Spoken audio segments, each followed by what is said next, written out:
Une femme a été amenée en salle d'accouchement pour donner naissance à son enfant. Pendant l'effort, le destin a frappé. Elle était morte. Après avoir donné naissance à un beau petit garçon, elle est décédée. Son mari, profondément attristé, a confié le bébé à la sœur de la défense pour qu'elle s'en occupe. 7 mois plus tard, l'homme s'est remarié. Dieu lui a donné des jumeaux, un garçon et une fille, avec sa nouvelle épouse.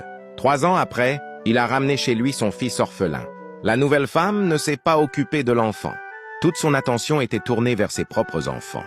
Elle était dure avec le garçon, le grondait sans pitié, sans jamais lui montrer de compassion. Plusieurs fois, elle lui a servi sa nourriture à part, lui interdisant de s'approcher des autres enfants. Un jour, elle a organisé une réception et invité ses amis à manger chez elle. L'enfant est arrivé à regarder la table pleine de plats et de douceur. Il a tendu la main pour se servir. La femme l'a violemment réprimandé, lui a donné une assiette de riz et lui a ordonné d'aller s'asseoir sur la véranda. Il a dû manger seul là-bas, sans revenir avant le départ des invités. L'enfant, qui n'avait pas plus de 4 ans, est resté seul sur la véranda, exposé au froid intense. Il avait peur de se faire frapper s'il rentrait. Alors il s'est allongé et s'est finalement endormi.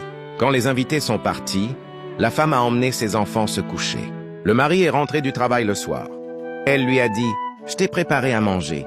Il a répondu « J'ai mangé au travail ». Puis il a laissé leur fils orphelin. Elle a répliqué « Il dort dans sa chambre », oubliant qu'elle l'avait laissé dehors, seul dans le froid. Cette nuit-là, il a fait un rêve. Son épouse décédée lui a dit « Prends soin de notre fils ». Il s'est réveillé perturbé et a demandé à sa femme si l'enfant allait bien. Elle l'a rassuré en répétant qu'il dormait dans sa chambre, puis il s'est rendormi.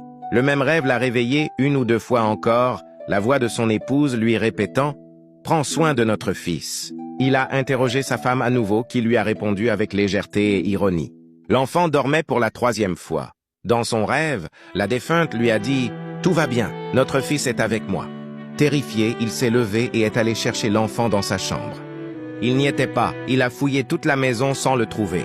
En ouvrant la porte de la véranda, il a découvert son fils gonflé, serrant ses genoux pour se réchauffer, le visage bleu de froid. Le petit ne répondait plus. L'homme a secoué l'enfant, mais il était déjà parti.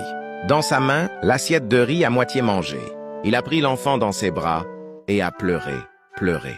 Les voisins, alertés par ses cris, sont venus.